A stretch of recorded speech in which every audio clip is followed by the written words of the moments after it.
Hello guys, welcome sa aming vlog. Andito kami ngayon sa San Diego, California. And sa likod ng tinitirhan namin, we have a small garden. So meron kaming mga tanim. Okay, then medyo mahal po ang mga Filipinos po dito. Meron kaming kangkong. Okay, pumili kami ng kangkong sa Filipino store, $5 yung isang tali. So after that, ay tinanim namin yung mga tangkay niya. And look at that.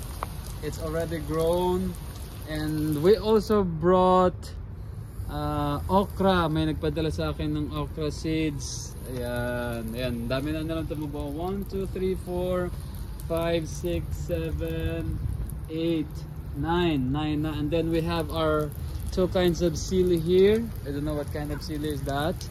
And then meron kaming two trees of two kamatis instead, or rather.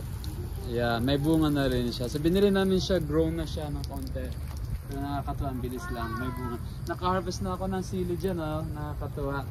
Kasi na-miss namin yung manghang na pagkain.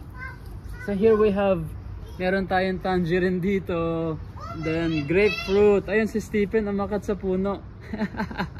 And then, meron din kaming pomegranate. Come on, guys. Meron din dito ang pomegranate.